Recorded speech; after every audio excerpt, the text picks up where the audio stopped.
my cat is still terrorizing me at my desk.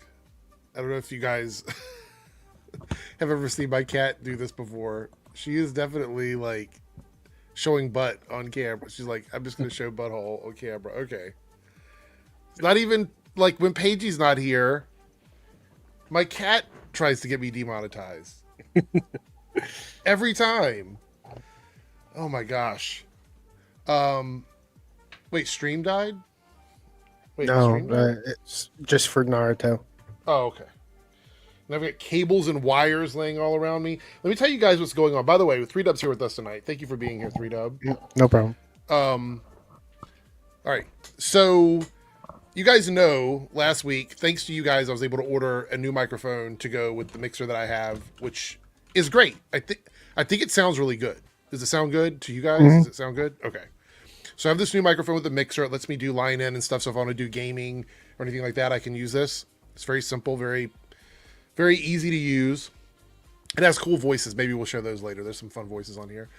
But I got the mic, plugged the mic in. Everything was running fine earlier. But I didn't need my headphones because I was doing things by myself. So it was like, all right, I'll just do my normal stuff later, right? Because I just got a new pair of headphones. Like, I think it was like 3 months ago. I had to get a new pair of headphones. So they're relatively new. And I got here. 3Dub was in the green room. I plugged everything in. The StreamYard was like, we don't recognize your audio out or whatever. I was like, what?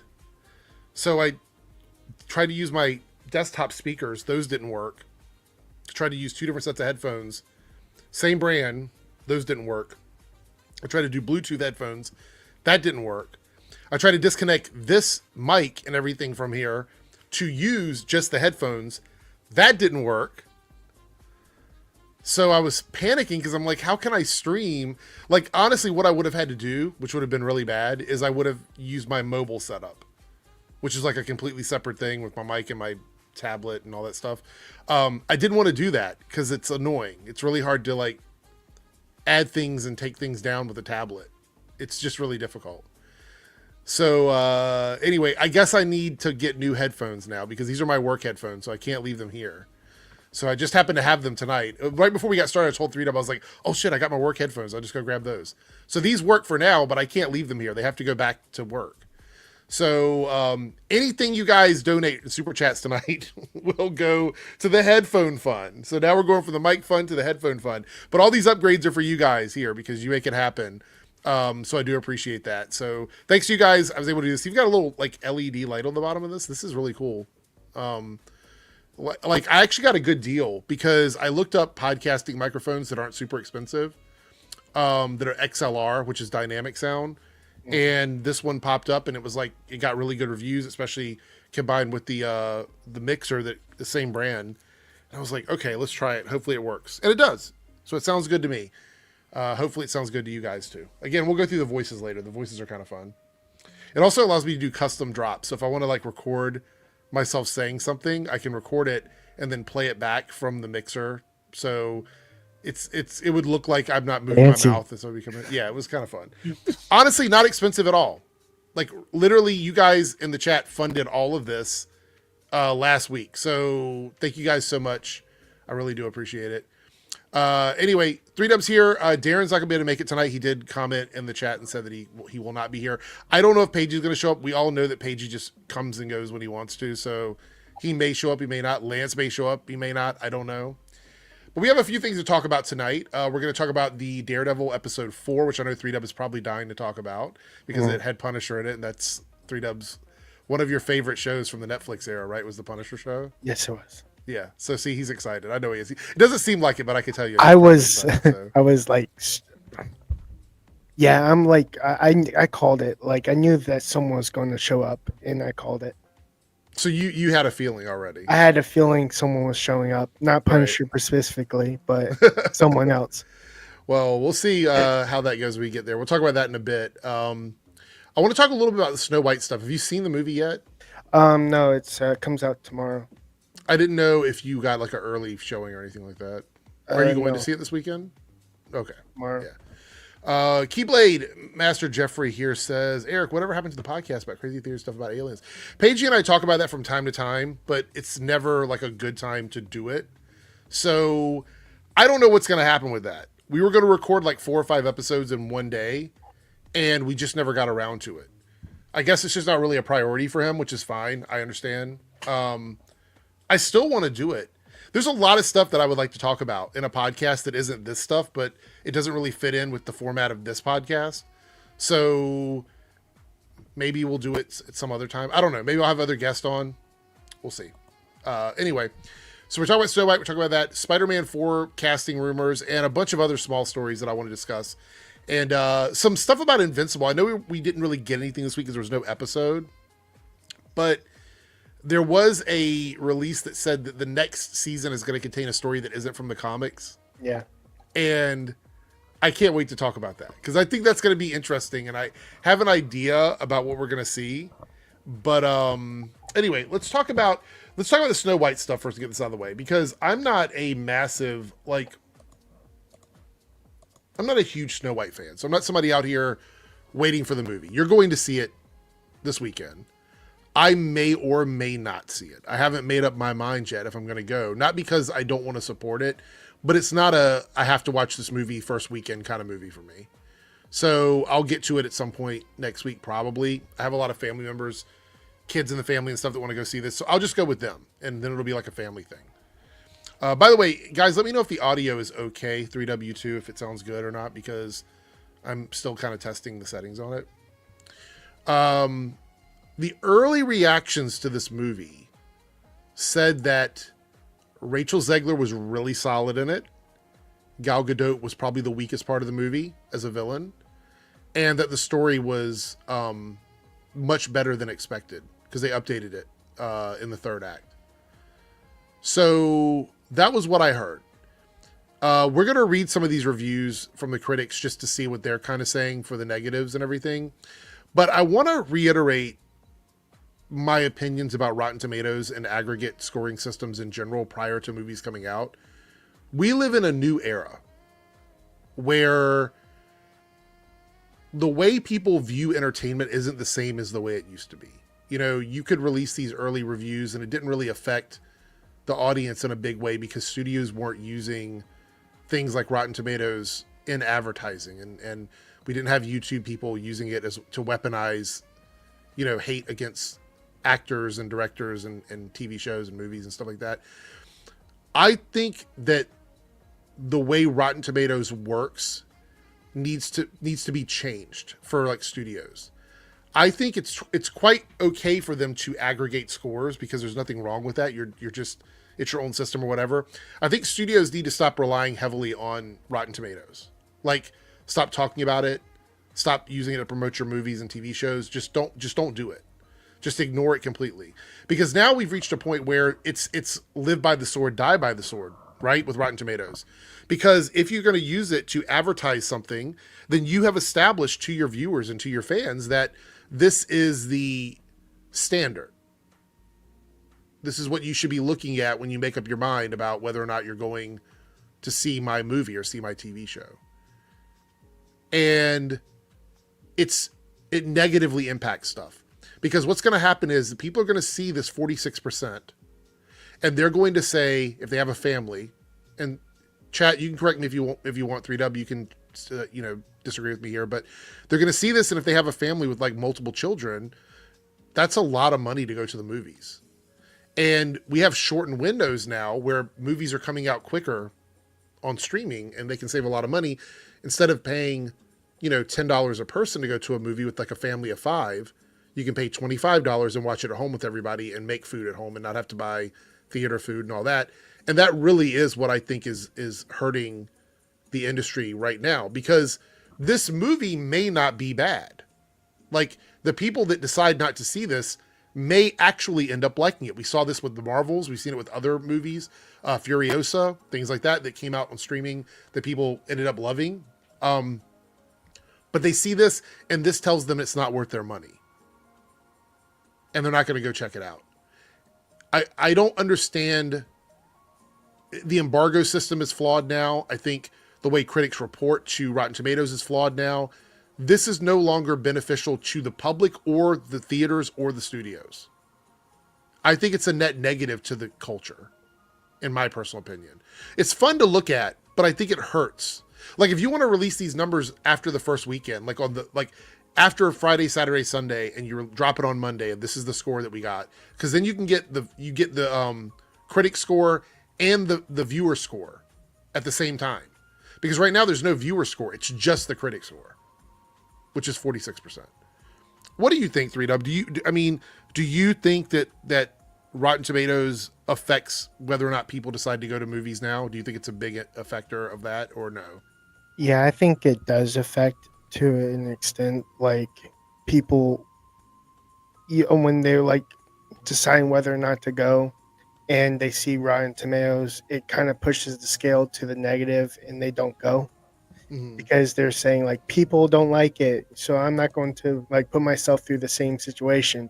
Right. And I'm like, for me personally, I want to make that decision on my own. I will go see it, take a chance on it, like how back in the day that's what people did. So I mean, it's the way everybody should do it. Like, yeah, I'm like, you should advocate for yourself. Make your own decision. What if you watch the trailer and you like it, go see it. That's how it usually was. Yeah. You didn't rely on Rotten Tomatoes and IMDb. A few years ago when I looked this up, I'm going to check the information now just to see.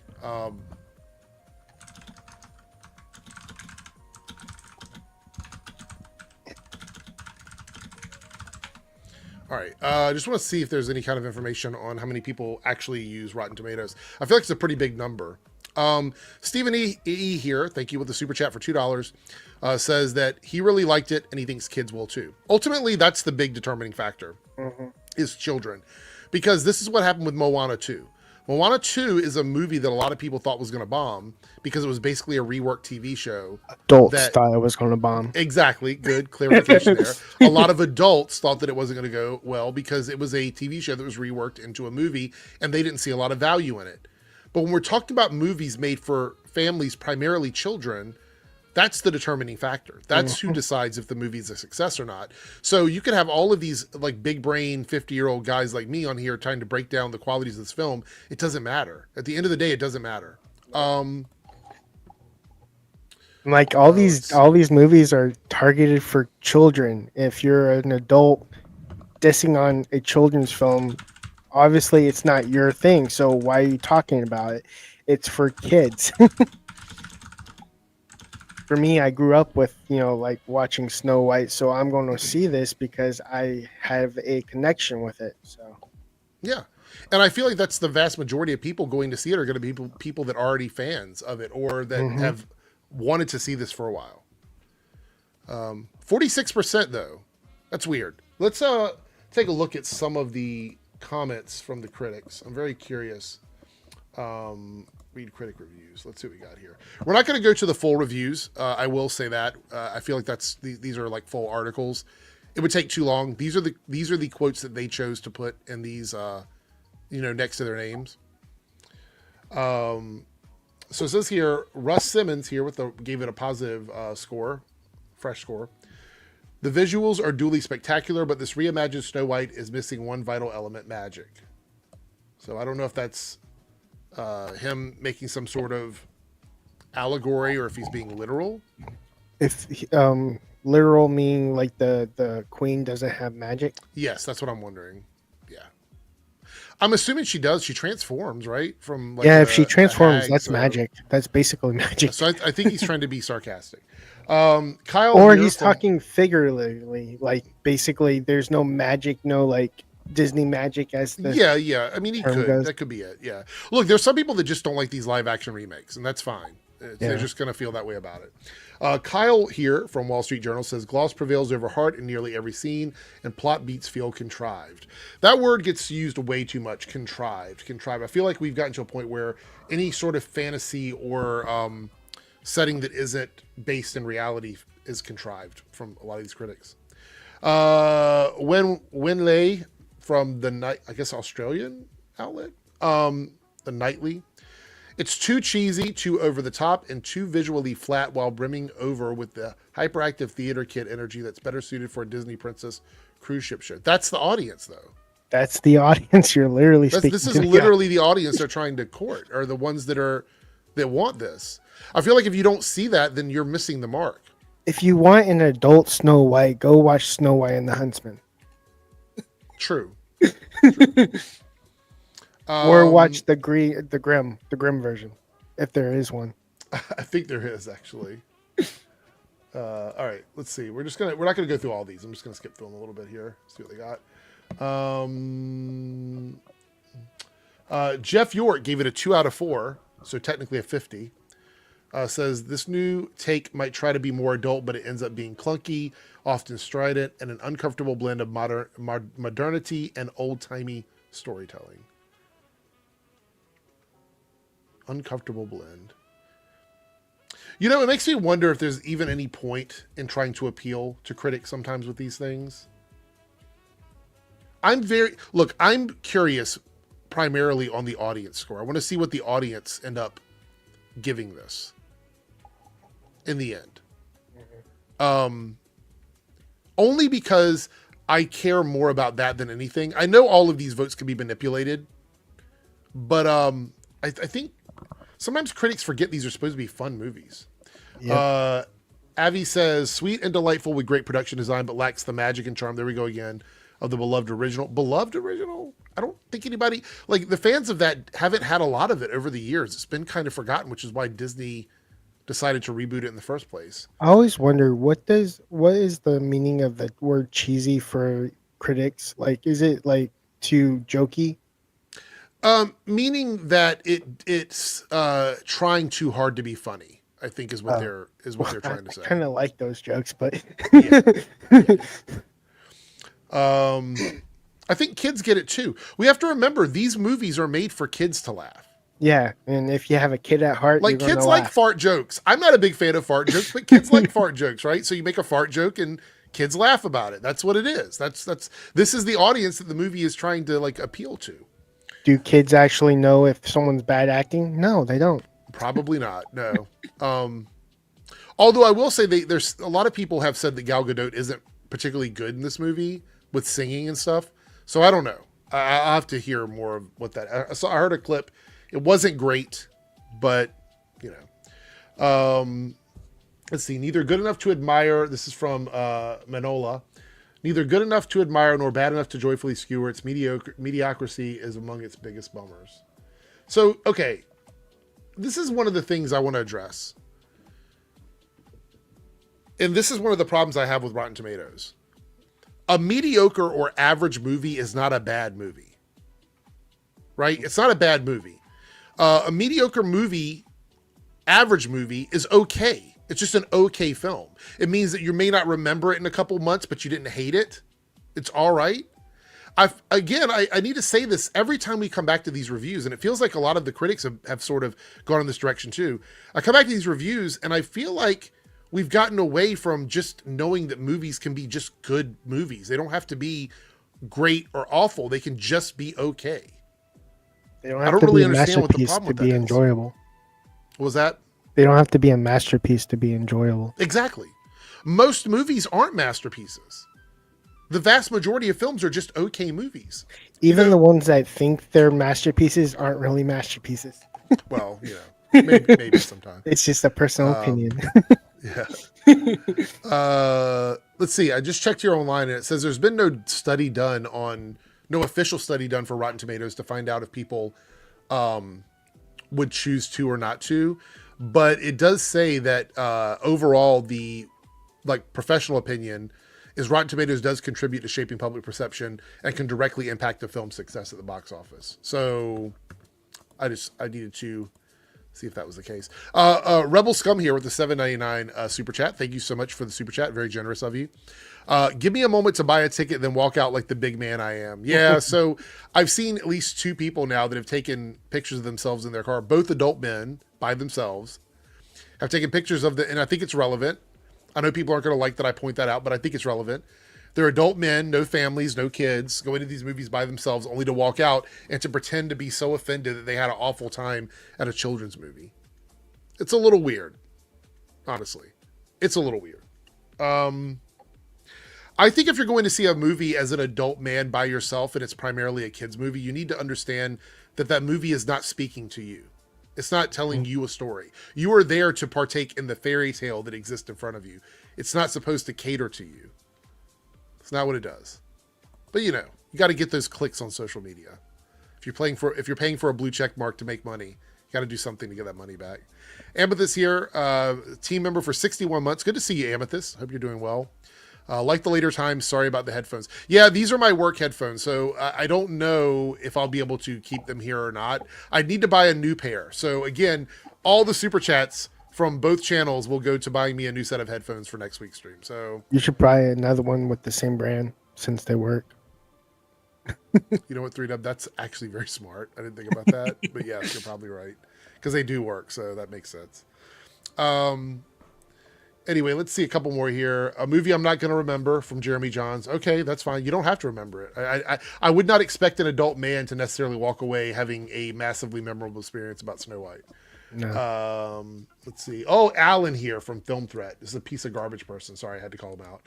Every modification fails to improve the tale, and the whimsy and wonder of fairy tales are missing. It does not honor the original, but shuns it instead. I mean, are these people diehard Disney princess fans? I don't believe they are. I don't think they are. Like, I understand if you're an action movie person and you go into a movie that's supposed to be an action movie and that movie fails to impress you, that you would have like a actual visceral reaction to that. But I think if you're holding Snow White to the standards of like some, iconic thing, the movie came out 100 years ago. Like the original animated movie came out 100 years ago. This is never going to live up to whatever nostalgia you have for that movie. You need to go into this with a fresh set of eyes and experience it for what it is. I don't understand the constant comparison to things that are that far beyond us. 100 years ago. Seems like a cope to me. 100%. You should have better faith in children. They like good media too. The type of media that children consider to be good is typically different from what adults consider to be good.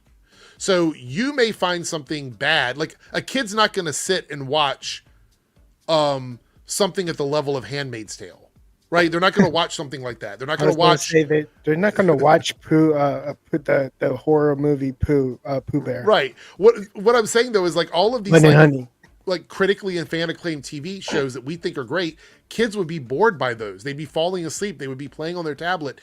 What kids want to see on screen are flashy things that keep their attention, things that keep their interest. And so it's two different types of things. They're all children's movies and they're very layered and well written. But that's not always. So what you're saying here is that you as an adult appreciate well written, and that's why you think kids like it. You think kids like it because it's well written. I think that is an overestimation of what kids are looking for in movies. Yes, kids want to be entertained, but the type of things that we look at as adults, like if you go back and you watch something like Toy Story or any of these other movies you're talking about, as a child, something you would have watched as a kid, and you watch it as an adult, you're going to experience it in two different ways. Yeah. Right? So if I go back, for a good example is, I love Thundercats, the OG Thundercats cartoon. It was something I watched as a kid. I thought it was fucking great. I watched it every single afternoon after school. It was my favorite cartoon. And I thought it was just the best shit ever. And the last time I saw it was when I was a kid. So I went online, I purchased all the DVDs when they came out. This was like 10 years ago. Purchased all the DVDs when they came out. And I went to watch it as an adult and I realized it wasn't that good. Like, it just wasn't. There's good stuff in it. There's good action. Like, there's some iconic stuff that happens, but it's just not a great, like the show doesn't have like these masterful stories. It's just a fun, fine cartoon. So I think we expect that kids are going to look at things the same way we do, and that's just not the way it is. For me, I loved Road to El Dorado, and to this day, I can't stand the cringy moments now. Thundercats was awesome. Look, I'm gonna say right now, if you love Thundercats and you haven't gone back to watch it, just hold on to that memory for yourself. Keep that up here. What is it? Hell, my niece watches something called 1010. That's an anime, I think, right? I believe it is. Sounds familiar. So, this, I'm not going to go back and forth like this. I feel like we're getting sidetracked, but I do want to say this. I'm not saying kids are stupid. No. I said kids are looking for something different in the movies and TV shows than we are as adults. That's what I said. Just like I fun. never said kids were stupid or unintelligent. Kids like to have fun, and kids like to watch fun. Right. They don't like to be taught. I think that's where the disconnect's coming, Spricket. I'm not calling kids stupid. I'm saying that the things that we look for as adults in film and TV shows is not the same thing kids look for. They're not going to watch the They have Da a Vinci Code. different perspective. Yeah, exactly. What's up, Victor? How you doing? I love or the Titanic 2011 Thundercats reboot. I haven't seen all of that, actually. Honestly. Anyway, basically, this outrage is ridiculous. The hate video is already coming out. If the fan scores end up being really positive, I don't think a lot of these channels are going to cover that. I think they're going to ignore the fan scores. So there's that. I just realized that I didn't turn on the overlay for my camera, and now I can't do it because I have to leave to turn it on and then come back in. So no overlay tonight. I'm sorry, everybody. It's been a rough night, like getting all this new equipment set up. So I failed. Please forgive me. I pretty much did that when I was on stream. I don't know why you can't. If you have like OBS.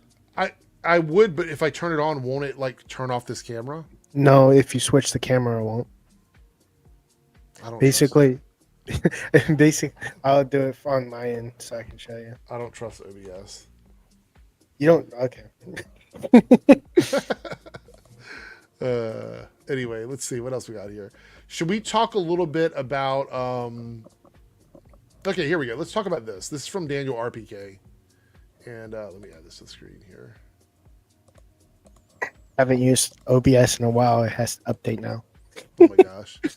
So we talked about possible characters coming in into Spider-Man 4. And it looks like they're casting a 30 to 50-year-old actress to play a villain in Spider-Man 4. And immediately people were saying Silver Sable. That might be a safe bet. I think they could get away with introducing that character because that doesn't require a lot of backstory for Silver Sable. Wasn't there a TV show about Silver and Black and Silver? It was supposed to be, but it never happened, as far as I know. I think it's completely off of the schedule now. So I think Silver Sable could be a possibility. People were saying Black Cat could be a possibility.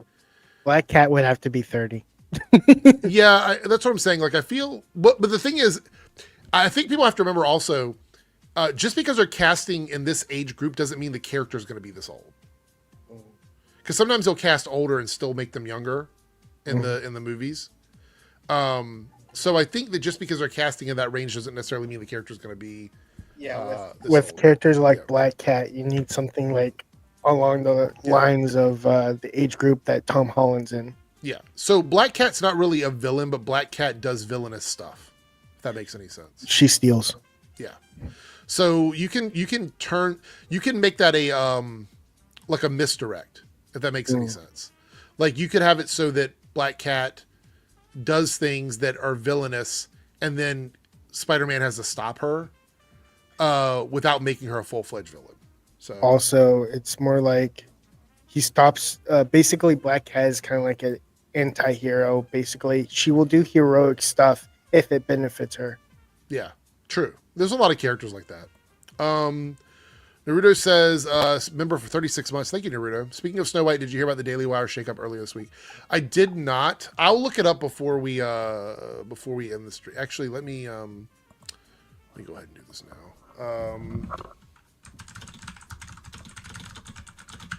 Yes, she's just like Catwoman. Both cats.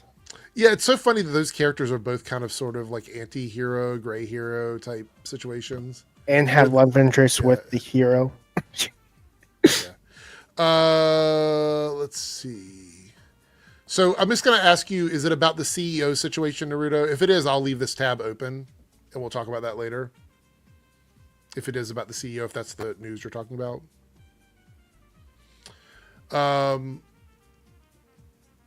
Let me ask you, 3Dub, are you looking forward to Spider-Man 4? Oh, I am. Echo. I am. Very much so. I am too. I think it's going to be fun to see what they do with a movie that's slightly disconnected from the other three films, because we know that he's going to be Spider-Man without people knowing that he was Peter Parker, all that stuff. It's going to be more of a street level thing. I think that's pretty cool. I kind of like, someone was like mentioning about Daredevil being grounded. I'm like, yes, he can't fly. He's supposed to be grounded. Oh, I know. That was a while ago, though. Someone like re-brought it up. I'm like, yes, he can't fly. But speaking of like Daredevil, if you ever watched the original series, you know, like it does feel different because they emphasize his powers. Like he's very more acrobatic than the actual show. He's not like a wrestler from the original show. He was beating down on bad guys and like blowing them up to a pulp. Now he's more like acrobatic in the sense like he's scaling buildings using a baton. So he's very, it's merging into the sci-fi-ness of it, which I liked instead of the realism of it. I also noticed that. It was pretty, finally. I'm like, he can do a lot more than that. Let's see here. What do we got?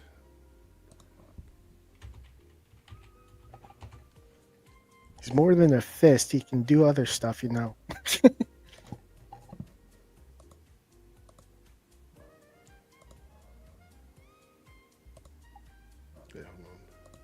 I still want a Daredevil and Spider-Man team up.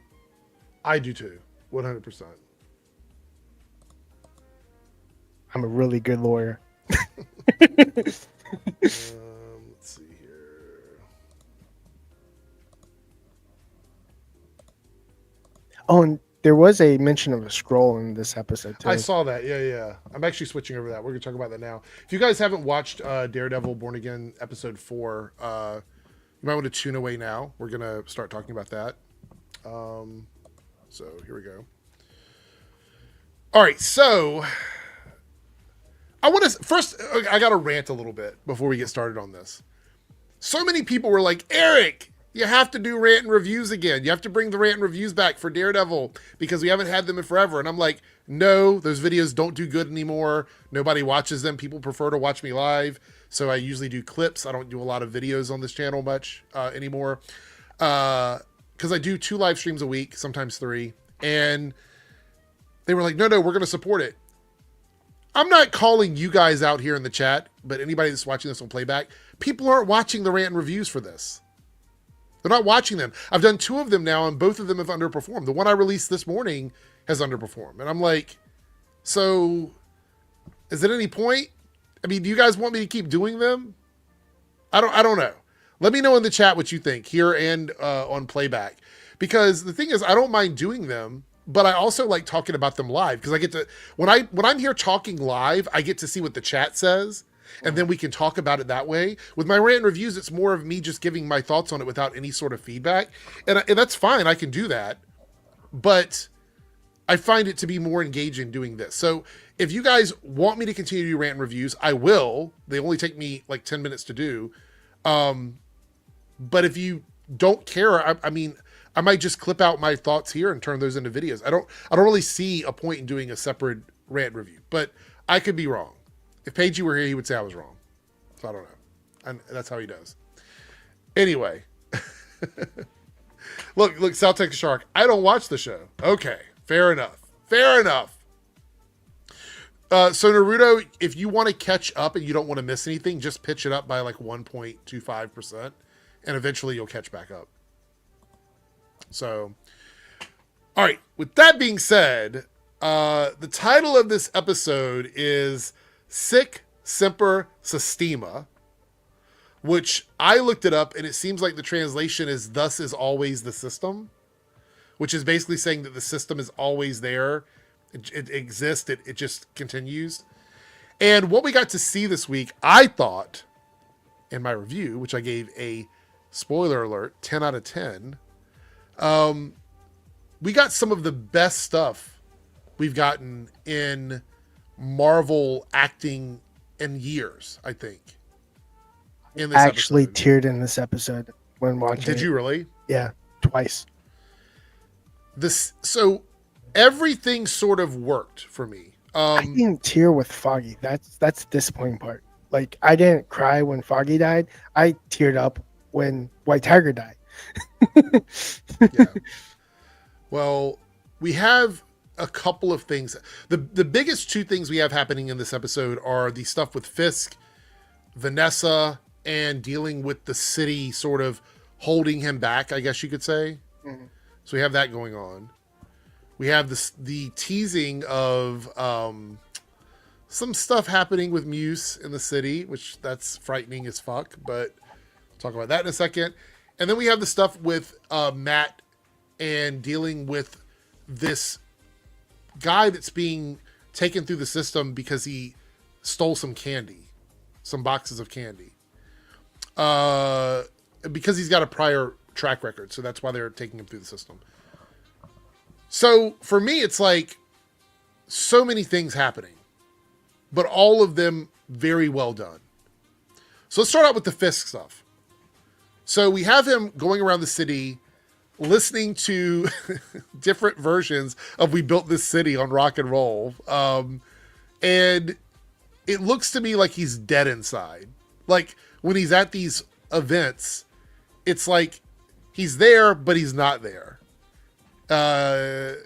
He was like so uncomfortable with the kids. I'm like, I thought it was funny when the teacher was like, for our next selection, he's like, no, it's okay. You sounded great. You're all so talented. It's all amazing. I've got to go. Bye. And he got out of there. Look, I would have done the same thing, to be honest. I mean, it was so. He didn't know what to do in that scene. Fisk didn't know what he was going to do in that scene. Like, you could tell, like, that was great acting because like being in that situation with a bunch of kids and not like that's not your normal scenery. Right. He was freaking out. Well, I thought it was a great scene because it also allowed some of the supporting characters to sort of battle a little bit. Mm-hmm. Because the people working underneath of Fisk are having their own little like inner battle going on. Mm-hmm. Because we have, I can't remember these characters' names. I feel so bad. The lady and the younger guy. I can't remember their names. Let me look it up. Hold on. Were they teachers? No. Oh, okay. Oh, you're talking about his work, the people that advise him? Yes, yeah. Hold on for a second. Yeah, I can't remember her name either. Why am I drawing a blank? Hold on. I had it in my notes here. Shella and Daniel? Wait, hold on. Sheila and Daniel. Okay. Yeah, I had it in my notes here. I couldn't remember their name, though. To be honest, I'm so wrapped up in the main characters that supporting characters are just sort of like extra on the side. Thanks, Fetman. But yeah, thanks, Fetman. I appreciate it. So clearly this guy, Daniel, I don't get him 100%, right? He doesn't seem like a bad guy because when he's hanging out with his friends, huh? He comes off a little bad. Well, no, I mean like when he's out with his friends, he seems like just a regular guy. But then when he's around Fisk, it's like he turns into this weirdo worshiper guy where he just like kisses his ass and that was my impersonation. I was like, he's such a kiss ass. Yeah. So he's doing all this, but then he's making mistakes. And then in this episode, he makes a massive mistake and then owns up to it. And then she takes some credit for being, over top of him in terms of like supervising and stuff. And in that scene, we got to see a little bit of like Kingpin come back out. That wasn't Fisk. That was Kingpin.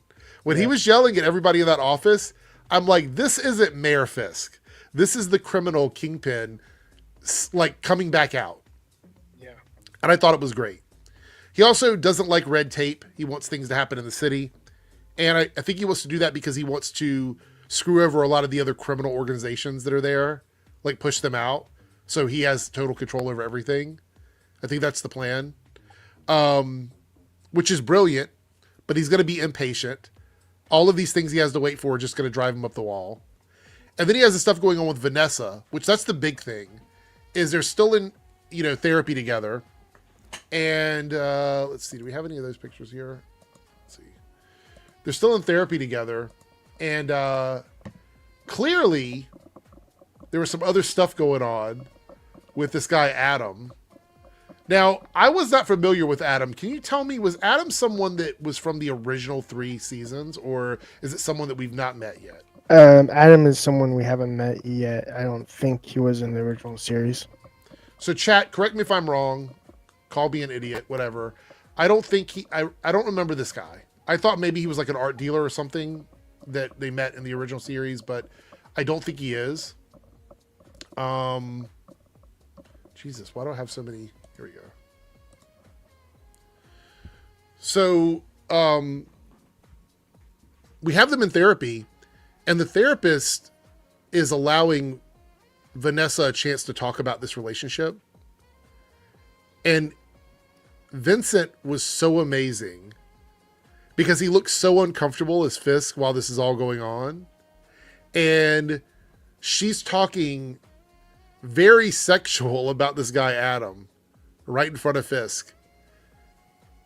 Yeah, he wasn't in the original series. Good. All right. She's talking very sexually about this guy in front of Fisk. Yeah, and you can see that Fisk is getting really uncomfortable.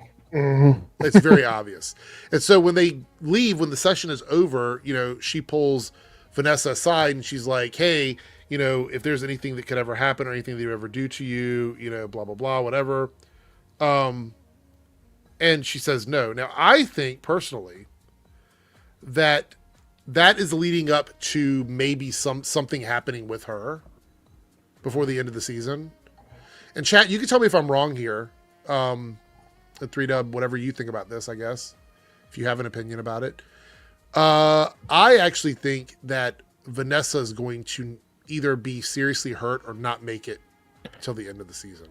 What I think is actually kind of like different from what you're thinking. My thinking is she's going to be the female version of Kingpin, and he's going to be the other, the male version of Kingpin, and they're going to be like. So you think they're going to have like fighting like 2 crime bosses, basically? 2 crime bosses, yeah. Because she's already taken over his company. Yeah, and I think that's one of the reasons he has a lot of stress with her is because she has so much control over everything. So we have this going on, but I do want to point out, while this is happening, we have Matt dealing with all that stuff in the city, and this guy again who's being treated. It's crazy the way he's being treated over stealing some candy. Yeah. And he gives this amazing speech. I don't know who this actor is, but amazing speech about the system. And you can see that because Matt is struggling so much with what happened to White Tiger, because we see White Tiger's niece come in. She's very upset. That's who I knew I was like, I had a hunch that's going to happen because, like she's I really like her. I hope that we get more of her. And I really hope she takes on the mantle of White Tiger. Queen Pin. That's pretty good. Yeah, that sounds girl bossy woke. It could, but still, I think that sounds fine. Wow, that's Sean literally the name I thought of too. Queen Pin. Wow, Fisk is gonna kill her. That's pretty hardcore. So you see Matt very uncomfortable. He's trying to figure out what's going on with the cops who actually did it because he feels bad about the whole situation. Getting the charges taken away, and then the guy ends up getting murdered immediately. So he feels bad about it. I understand that. And so you see him struggling with that a little bit, and we end up getting a situation where after searching around on the streets, he finds bullet casings. Because I would like to point out that is some serious detective work. I was like so amazed by it. I was drawn in. Beautiful stuff. Using the bottle to the glass, I was like, glass to find I was like, that's awesome. crazy. I was like, that's a better Batman than Batman. Yeah. No, it was great. But he finds out, he comes after Frank, and when I tell you, I was not prepared for the dialogue in this scene between these two guys and how completely raw and real this felt. This was my second time tearing. Was it? Yeah. The whole speech, I was tearing up. I was like, this is emotional. Because as soon as Matt cries, I'm like, I lost it. I want to point out also, in this was one of the reshoots, because they said that everything with Punisher had to be redone because they didn't or John didn't like what they were doing with Punisher in the original version of this season. And so they had to reshoot all of this. Thank goodness, because this scene was genius.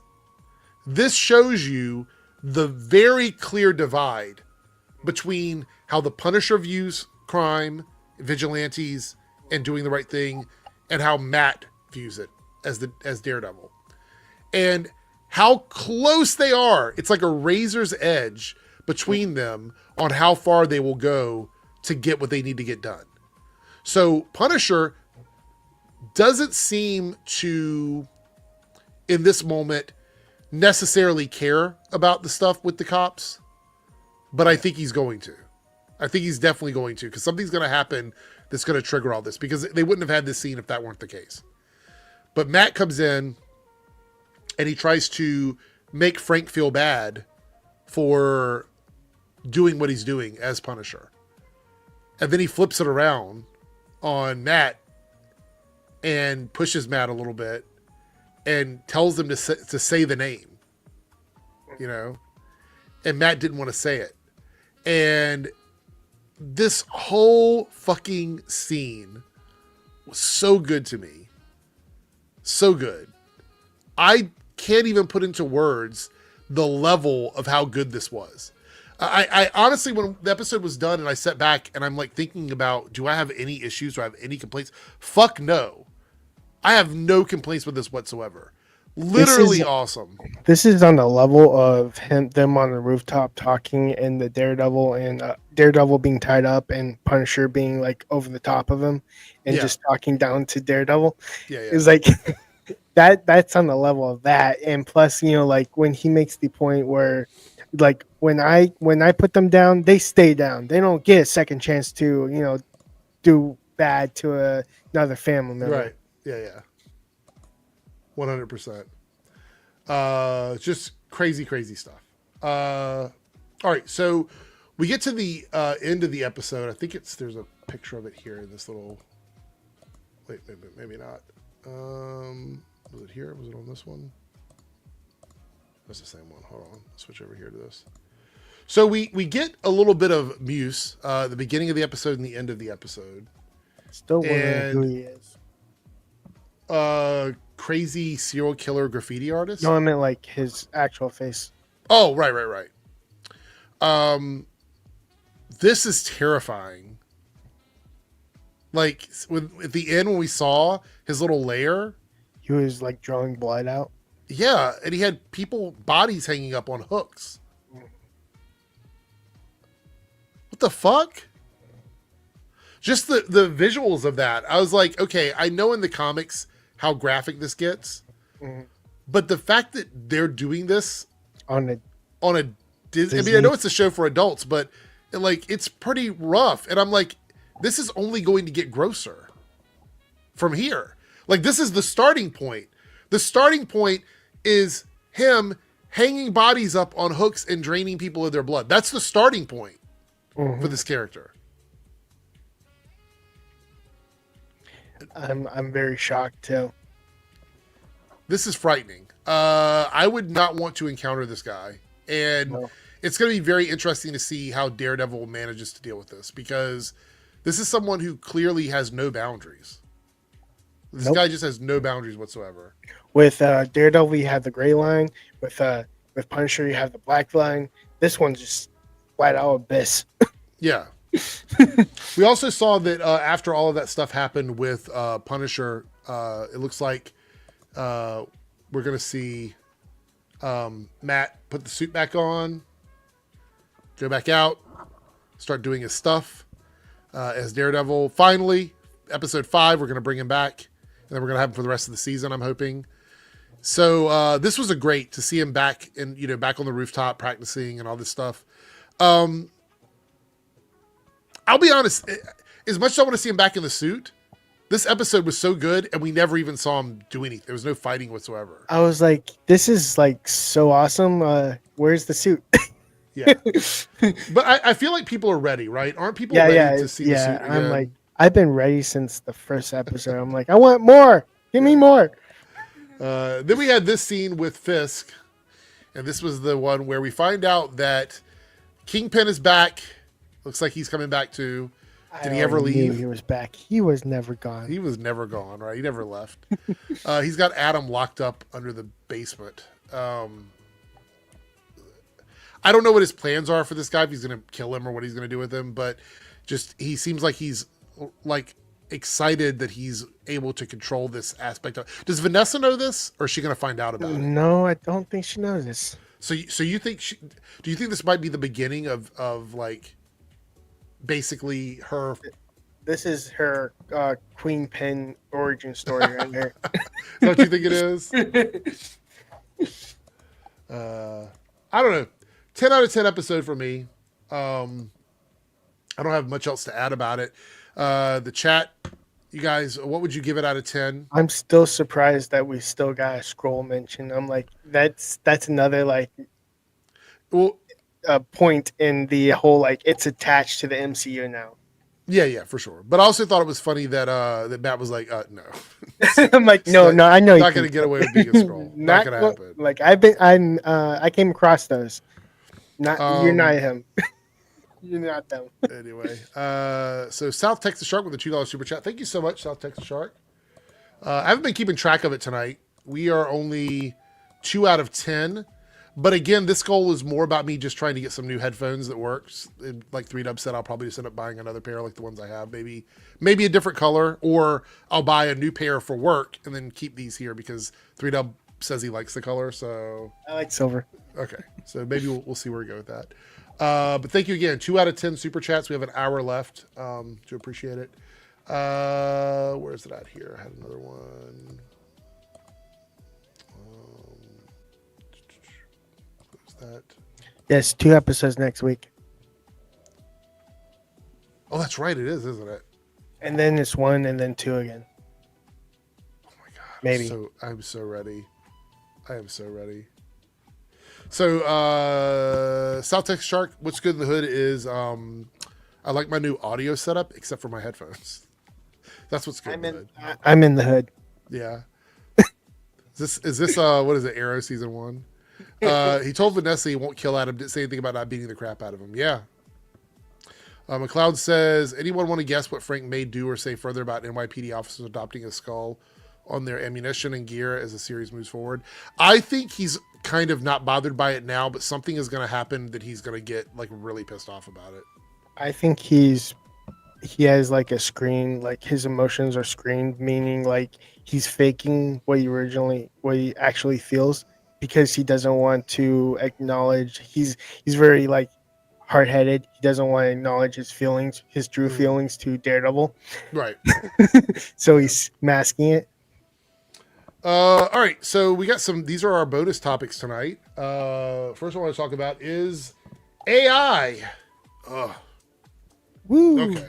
Just kidding. So Bob Iger, as you guys may or may not know, the CEO, current CEO of Disney, I know they're looking for somebody else, but current CEO of Disney, says generative artificial intelligence is an enormously powerful technology that the company is beginning to utilize.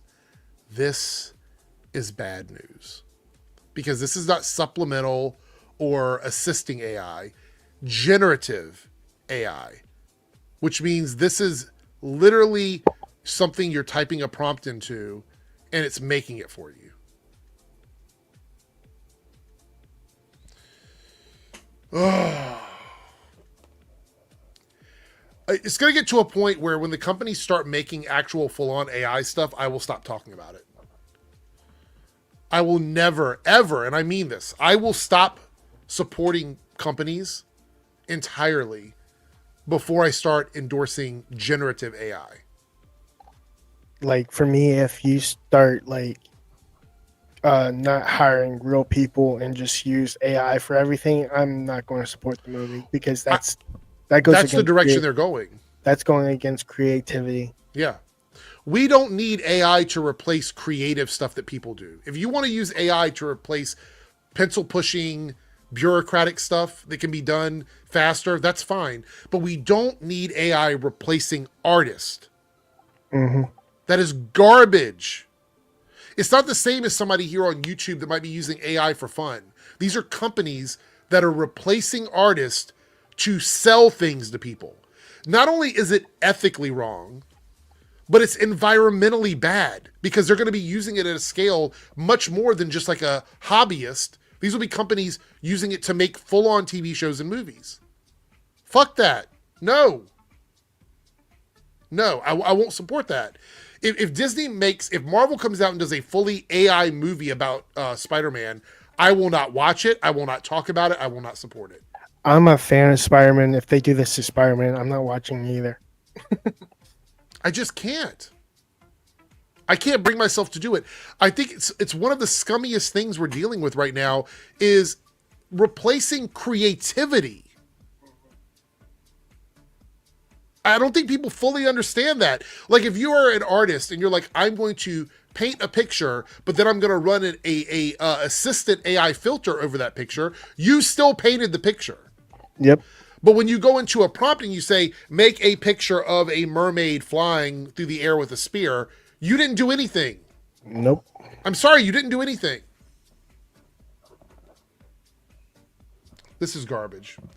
I will never, ever, ever support any project that is made entirely with generative AI. For me, as an editor, I'm like, use AI as a tool, not something that you have like no creative input. Basically, you're making it not your own. Right. You're basically like replacing your ideas with someone else's. Well, the other thing is that the issue is there's no restrictions on it. Mm-hmm. Like there's no safeguards on it. There's agreements they made with the no, there's like the union stuff. You can't use it for like porn sometimes. No, yeah, I understand that, but I mean like there's no restrictions on what the studios can do with the AI once they have it. Like if they want to make an AI movie that is a cartoon, mm-hmm. they can do that. Except as far as I know right now, the biggest hurdle with AI is you can't trademark and copyright AI at the moment. You can't do it. So they're going to have to get over that hurdle because if they make an AI movie with an AI character, technically, since it's AI and they can't specifically point to this artist made this or this person created it, it can't be owned by anyone. So until they address how that functions, we're going to be in a situation where what does this mean? It seems like they're trying to, it's a saving tactic, meaning like they want to not have to pay millions of dollars to actual artists. And 100%. So, you know, like that. I think I think what's going to happen is they're going to find actors that are willing to sign off their voices to AI. Like they approach an actor and say, we'll give you $1 million if you will record your voice and then we can use it anytime we want for the rest of the time. Right? We'll give you $1 million. Someone might do that. up and coming actor might do that. I would. I think the worst case scenario is they will grab someone off the street who hasn't acted a day in their life but has a decent voice and use that voice for the. Well, they could do that and then skate around union rules, because then at that point it's not a person, it's a voice, it's just an AI voice. So what will happen is the next time we have a renegotiation of contracts, these studios are hoping that AI is advanced enough that they don't have to deal with that. So when actors are out there going, we're not going to come back if you don't do X, Y, Z, they're going to say, well, it doesn't matter. We can keep making this TV show using AI because you're not working and there's no laws against it right now. There's only agreements with the unions. So we'll see. We'll see. I had some other stuff here. So this is some news about lanterns. So J. Alphonse Nicholson has been cast in Lanterns. He will play a younger version of John Sr. So we're going to see Jon Stewart as a kid, and he's going to be playing John's father. Interesting. I don't think we ever actually got like John's father in any live action. Yeah, I don't think so. Unless we talk about Diggle's father, but he wasn't really. That's true. There's a lot of people who are concerned that a lot of the news about this show seems like we're not going to get the space stuff. And I'm still nervous about that. I know that I've been told, oh, don't worry about it, it's going to have it. Okay, fair. Like, you can keep saying that, but I'm still nervous about it. I'm still nervous that it's not going to have a lot of space stuff. I think it will have some, but I don't think it's going to have a lot of space stuff. I think it's going to be in the first and last episode. Oh, God. I would really hate that. That would be so bad. I would be so fucking angry. I would throw things probably if that happened. Yeah, me too. So bad. If it's them just walking down the street like they are right now, I'll be so mad. I don't think the whole show is going to be them walking down the street. That would be funny, though.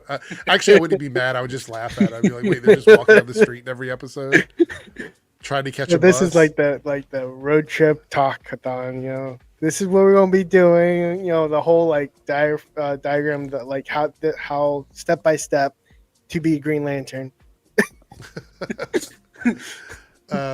Walking to the destination. This is another thing I want to talk about here, and this is Superman box office pressure rises as experts say DC has to save Warner Brothers. This is pretty big deal.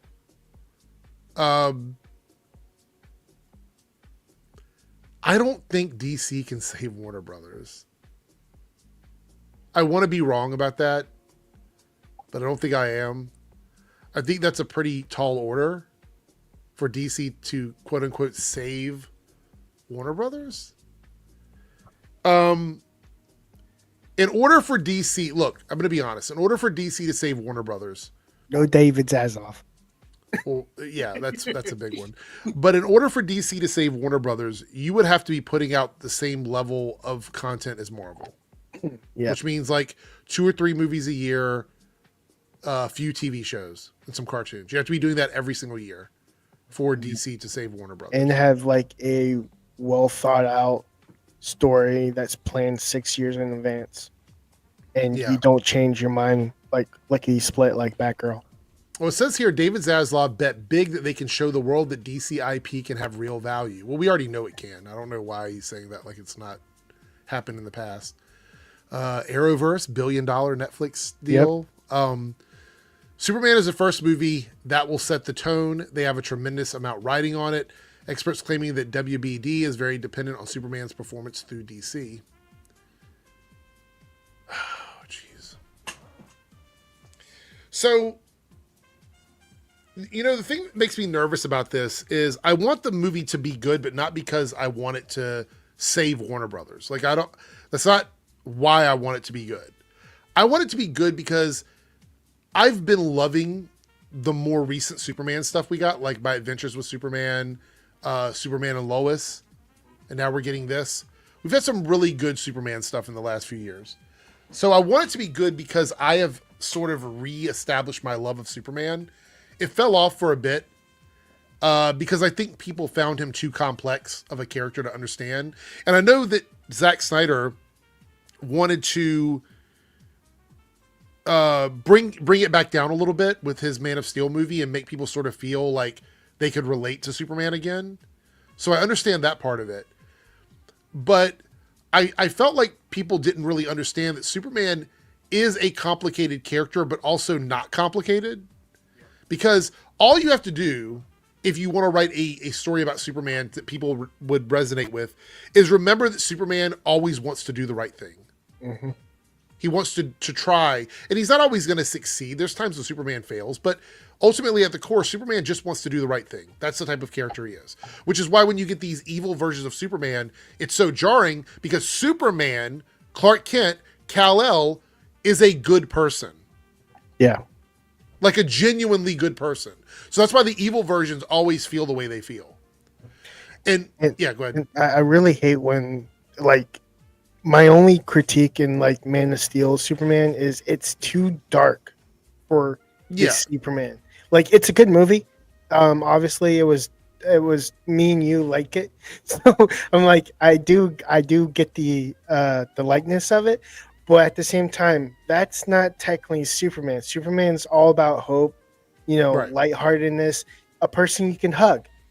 And thanks. Someone that rescues kittens from trees. That's the kind of person Superman is. Yeah. Not worship like he's freaking the Messiah. Exactly. So that's where that missed the mark. But otherwise, I enjoyed the movie. I like the movie. But yes, that's a missing the mark of the movie. But yeah, Superman as a figure is supposed to represent like the best parts of people. And it's not that difficult as long as you understand the fundamentals. The issues with this movie, I think what we're going to see with this movie is, can James Gunn balance his James Gunness and what Superman is, who Superman represents as a character? Because that's what people are going to be thinking when they go in to see this. This is a big deal. Looking for heart more than I mean, absolutely. I will be like, I'll let jokes slide, here and there, but at the time, I'm looking for a Superman that has heart. Yeah. I'm not going to look for. I'll be honest, it's going to be really hard to beat Tyler Hoechlin's Superman for me. I want David Corn Sweat to be good, but Tyler Hoechlin has become my Superman now. Like, I feel like he's my Superman. He's a close second to Tom Welling. I know you're going to say that. Right. So Neon here, this is a perfect thing. He's still a person, but aims to be the best he can, to embody the best of humanity as a whole. This is the perfect understanding of Superman. And then once you understand that, then you get to play the game. Then you get to like try things and explore Superman's the dichotomy of Clark Kent and Superman. And in some ways, Kal-El. Like, all of those things sort of play together. So what James has to do is he has to understand this. He has to understand this part of it and then build on that. But my biggest fear about I know you see the comment, you want to say something. I know. But my biggest fear, okay, is there's too much happening in this movie. That's my biggest fear. Do you want to comment on this one, 3Dub? Christopher Reeve's Superman is the best Superman. I was going to say, like, you're probably going to not agree with I'm that, like, but Superman 2 is the best Superman movie ever. There's no comparison. What version, the Donner cut or the original? The Donner cut did give a little more. I love the Donner cut. I've watched that one more times than the original. Give a little more time for the scenes, but the straightforward one was pretty good. The whole him taking care of bullies at the end was hilarious. Yeah. Where he was like, "I've been working out." That's Clark Kent. Yeah. He was like Clark. You know how you can tell that he's a good Superman is the fact that you can see two different people. Yes. Because as Clark Kent, he was acting goofy. He was acting like a dork, and then he takes off the glasses and then straightens up his posture into Superman. That's full on acting right there. So So that's like the core of it, really, right? So to believe Superman and the glasses thing, you have to believe that Clark and Superman are different. Mm-hmm. And that requires a level of acting that some people have and some people don't have. And For what I saw in Man of Steel at the very end when Clark Kent goes to the Daily Planet, I'm like, that's just Superman in glasses. That's not Clark Kent, because he's basically looking like a cool stud. right. And you have someone like Lois knowing you're Superman, so you lose the element of mystery. Right. Okay. So 3, are you a fan of Power Rangers? Yes, I am, and I'm so excited that they're coming out with the Power Rangers. I was gonna share this right here. So, a live-action Power Ranger series that work at Disney Plus. Percy Jackson showrunner Jonathan E. Steinberg and Dan Schatz are in talks to write, showrun, and produce. I didn't believe this until I went and saw it was on the wrap, which means this is like legitimate. Mm-hmm. So, as a fan, do you like all of the different Power Rangers, or do you have like certain ones that are your favorites, or whatever? I do have like a level of favoriteness throughout them. Like my favorite is obviously Time Force, and second is actually Lightspeed Rescue. But my all-time favorite Ranger is Jason David Frank. I knew you were going to say that. And how I knew that. Absolutely no one is going to ever topple his performance as Tommy Oliver. I mean, you could have variations of him. There is no one going to come close to him. I'm sorry. He's the legendary Ranger throughout everything. So, yeah, not coming close. I'm extremely biased, like Tom Welling. I actually wish Lance was here, because I know Lance loves Power Rangers too, to hear what he thinks about this, because I know he's a big Power Ranger fan. Do you think Lance is going to... Wait, have you talked to him at all about this? Me, Lance, and Taj are so excited for this. Okay. So he is excited for this thing. You can confirm that. Okay. All right. So I don't know if you saw or not, but Michael Rosenbaum interviewed Katie Cassidy. Did you see the video yet? Yes, I did. Okay. So this is a clip from it. And someone shared this with me. I haven't watched this clip, but somebody was saying it talks about killing off Black Canary. It was basically her admitting that the showrunner actually thought it was like a mistake after they did it, because they got backlash, and it was all political apparently. Well, let's see what she says. Yeah, I want to hear her say it, and then we'll talk about it. I had to eat some humble pie when they killed me off that show. It was really hard. Did you know it was going to happen? No. Danielle Panabaker was my roommate this season 4. And she's like, who do you think is in the grave? Because episode 1, we see a grave. And I was like, no one is in the grave. This is television. And I get this email, and it's like to the whole cast, hey, Katie, Mark and Wendy would love to sit down and have lunch with you. And for whatever reason, like my stomach just like, bleh. It's a Thursday, and they wanted to meet on Monday. And I was going to a Comic-Con that weekend with my cast. I was like, please don't make me wait the weekend. Like, please, can we get on a call tomorrow? He said, wow, you're really intuitive. I'll call you tomorrow. Were you numb? I was sort of in shock. I just cried because I was sad. And Steven called me immediately and was like, I'm so sorry it's you. Like, I don't want it to be you. I worked really hard on that show and that character. And I loved it. I had to go through the weekend, by the way, with Comic-Con, and every question, who's in the grave? Do you guys know? And so our whole cast is on stage. Oh, and my God. Each other. And I'm like, maybe no one's in the grave. I don't know. So I had to just play like I wasn't crushed. Oh my God. That's not the full clip. So you said she talks about how it was like studio politics? Yeah, it was studio politics, and also Mark Guggenheim admitting that he was actually wrong to kill her off. So they had to literally beg her to come back. I had a feeling, like when we talked about this over the years, I said, I think to you and everybody we've streamed with, and chat, this. If you are old school after party people, you know this. We've talked about this, right? I said from the jump that they brought her back as Black Siren because they knew they messed up when they killed off Black Canary. Yep. They got backlash like no tomorrow.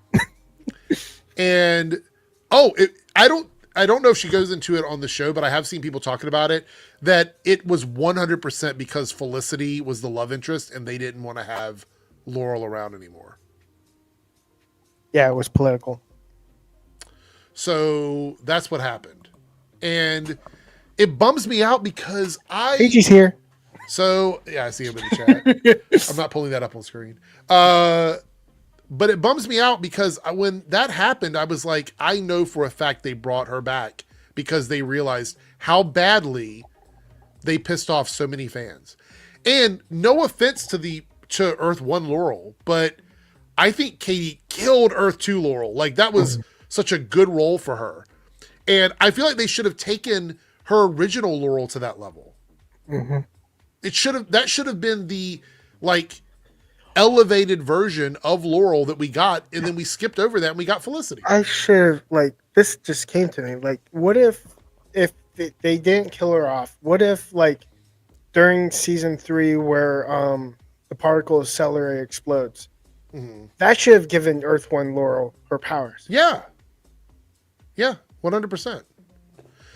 She should have went to Starling City and then accidentally right at the just coincidence particle. I mean, let's be clear. They could have given her meta powers anyway. They could have given it any way they wanted to. Like, this isn't really a big deal, but I think it's crazy that how it happened. So they decided they were going to kill her off, and they waited several months into filming to tell her. I really hate when they do that. That's inconsiderate. That's it's very unprofessional, in my opinion, to just have them. This is the thing. Mark Guggenheim strung us along for Green Arrows and Canary for a fucking year before he told us it's not happening.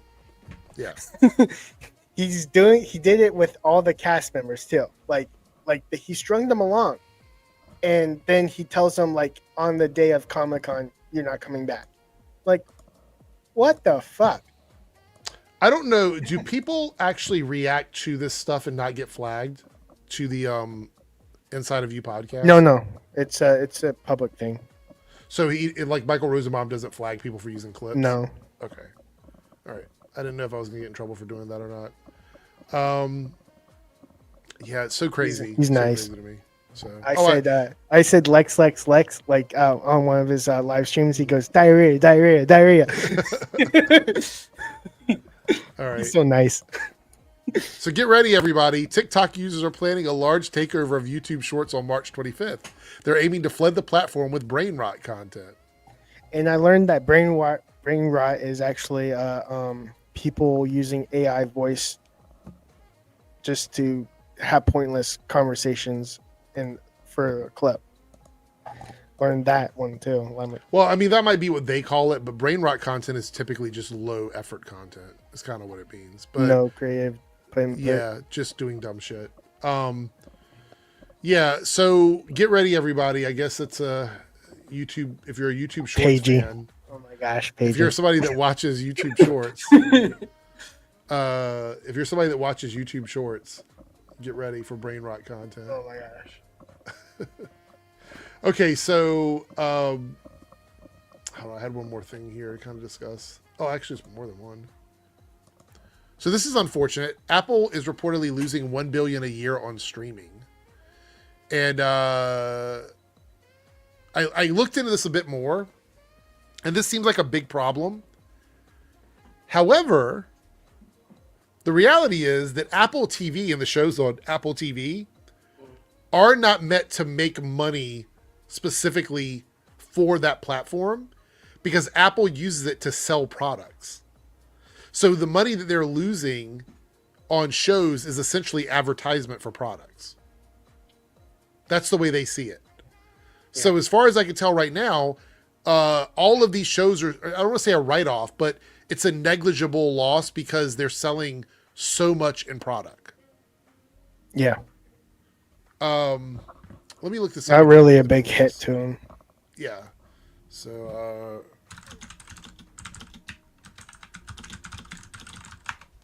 so if you look it up, with the amount of money that Apple as a company made, so Apple last year made $400 billion. Say that number again. $400 billion. Wow. I thought So- I heard all right. So they made $400 billion, and they're losing $1 billion on making shows for their streaming. platform. That's a sprinkle compared to the overall number. Yeah. So this seems like $1 billion to us is like, holy shit, that's a lot of money. And it is, but in the context of Apple, Low it's income not a lot of people money. and middle class people, that's a lot of money. But Yeah. to rich people, that's a sprinkle. like Apple makes north of $392 billion in a year. So, and they actually had an increase last year. So, yeah, Meister says just like Amazon Prime. It's the same thing. Amazon Prime runs at a loss because the shows are there to get people to pay for Amazon Prime. So they don't care about the cost of the shows. South Texas Shark says, don't you get 1 year of Apple Plus? Yeah. So they basically give it away. It's one of those things where you can even get it in a bundle with things sometimes. Oh, speaking of Amazon Prime, have you seen a Reacher episode where he basically auditions in the scene to play Batman? No. He says, I don't want justice. I want vengeance. Oh, yeah. I'm like, yep, he just auditioned for Batman. Casey says, you hear about the Chuds getting sued by Ubisoft. On one hand, fuck corporations. On the other hand, when your enemies are fighting, let them fight. Yeah, so I feel like for me, studios have to start fighting back because what's happening with these channels, and we know who they are. We know who the big channels are that do this. There's tons of them. Make a living off of trying to ruin the business of these companies. So they're going to come after them. Now, we can argue about free speech and how that works, but if they can actually prove that the things that these guys are saying are lies, then they're going to be in trouble for that. It's different if I make a video and I say, let me give you an example. Let me drop this down quickly. I'm going to give you an example of how you can critique something you don't like without lying about it. Okay, so let's say, for example, I went to see the new Snow White movie. I haven't, but if I did go to see it, I could come back and go, I thought the music was awful. I didn't like the acting. I thought the singing sucked. The storyline wasn't great. I feel like they didn't nail the tone of the movie. The pacing was off. The company went out of their way to change the story. I didn't like the way they changed the story. All of those are critiques that you're giving about. It's super vague without giving actual details. Right. You could do that, but that's only because I haven't seen the movie. I can't actually give it. But I'm giving an example. Like, if you're critiquing those things, like, I could be like, I don't like Snow White because she was in a thong twerking to Megan Thee Stallion, right? Like, if that's in the movie, I could say that, and that's fine.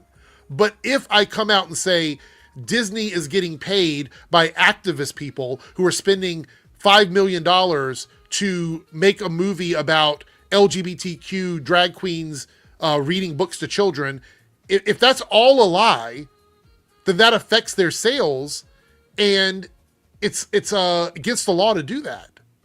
So that's the issue.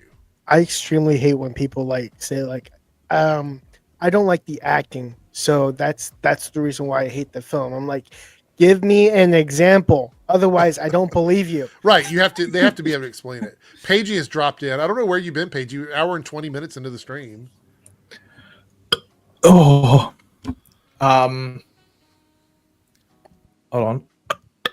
Oh, I'm trying to burp. What was that last that? one? Is that a sound effect you added, Eric?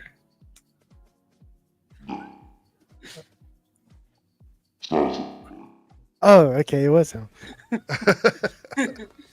It sounded like, in old school when Will Ferrell's gets hit with a tranquilizer dart. Mm. And it sounds like it's like, you're crazy. You're crazy, man. Do that. Do the voice again. I don't remember that. Do it. Go. You're You have crazy. feel the city. See, you have feel the city. You have No, don't do that. No, go. You're crazy, man. Do that. You're crazy, man. It sounds exactly like it. Is anyone saying old school with it? You're crazy, man. Where have you been for the last hour and 20 minutes? Didn't even know the stream was on. Yeah, right. You saw me post in the group. Yeah. Wait, did I? Yeah, you commented. You were commenting like 5 seconds before I posted it. I know you were there. They got Luca Don. So Mate, have you seen that Diary of a Wimpy Kid brain rot? no. No. Mate, I was cracking up the other night. I know you've watched the movies, Eric. I know you're a big I have, Diary of a but Wimpy I don't Kid. know what the brain You actually rot have. is. I haven't. The brain rot is that the dad is secretly schizophrenic and he murdered the entire family, but now he's seeing them. What? Yeah, so it's like a theory on the books, and it's like so the entire movie is just the dad imagining that because he actually murdered the entire family and buried them in the like under the house. Because he's schizophrenic, so he's just imagining seeing them. Yeah, Which is we weird did because he's not the talk main about character Daredevil either. normal. But maybe that's a cover up because he's not the main character. If he was the main Maybe. character, it'd be more suspicious. Yeah. Did you guys You're see this got crazy, claimed man. already? The Batgirl behind the scenes stuff is getting claimed. Well, I'm not too surprised because it would have been like press kit stuff probably. So Yeah, this was an Like- entire like scene of stunts for the movie that got released and then it got claimed. They really want this movie to vanish. I've never seen a more dedication to make a movie disappear than Batgirl. Yeah, I really want this to leak somewhere. I mean, I don't know. Apparently, they're trying to sell that other what is it, Coyote versus Acme movie now to the Another Same company stupid that did decision by them. do you think we should get? Do you think? I don't know if it's real or not, but or if it could likely happen. But do you think the movie would have been released if it was Coyote Ugly versus Acme? Do you think? Yeah, I think that would have definitely worked. for Would you sure. want like who would you put on the bar dancing, Eric? Roadrunner or would you put Wile E. Coyote? Probably Porky Pig, I think would be a good one Porky to put with Pig? it. Yeah. Really? Yosemite Sam? Isn't he didn't he get cancelled? Didn't they think he was like sort of racist or something? Or Is he? Was he canceled? Is he don't not know. been in the new stuff? Did you ever Wait, see? well, I'm thinking of that. What's his name? Like, fucking the hunter. What's his name? Elwood or whatever. Elger? What's the hunter that's hunting after Bugs Bunny all the time? Elmer Fudge? Elmer Fudd. That's Elmer it. Fudd. Elmer That's what Fudge. it is. Fudge. Yeah. You're making me Oh my angry now. Elmer Fudge. Let's go with Fudge. He might have been canceled. I don't know. Did you ever see like Looney Tunes back in the day would never get away with these jokes where Porky Pig is like son of a gun, son of a gun, son of a gun, and then he's like, you thought I was going to say son of a bitch. Oh, they just streamed demonetized, Eric. And Three Dubs cancelled for racial slurs. So. Oh no. Lone Wolf here with a $5 super chat. Thank you for the support. Daredevil was amazing. Say his name. That scene made me emotional. That scene was so powerful and good as the rooftop scene. What's my name? Did you watch the recent episode of Daredevil, Paigey? Yes. You said that like you weren't sure. No, I was just trying to think, but I only watched it not yesterday, the day before. I think it was the best episode of the season. Wait, why did the skunk get cancelled? Oh, because he's like predatory. He was just like harassing. Yeah. He's unconsensual I touching. was gonna say because he was French, but no, it's because he was harassing. Well, Speedy Gonzalez was canceled, and then people from I think it was Mexico. What's racist about Speedy Gonzalez? Well, they said they liked Speedy Gonzalez, and so he was uncanceled because of that. So yeah, underlay.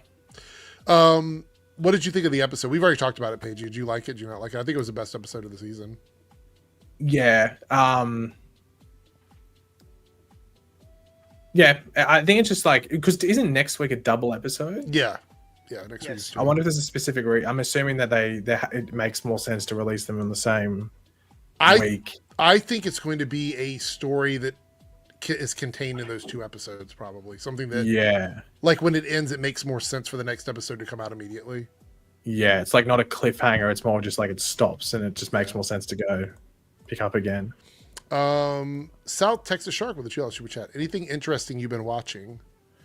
I could tell you what I'm. I don't know if it's necessarily interesting. Oh wait, that's your new mic. I just realized. Is that the new one? Yeah. It's all. This whole thing is new. I had to get. These are my actual work headphones, because the new headphones that I got to replace the other ones that died don't work with this mixer.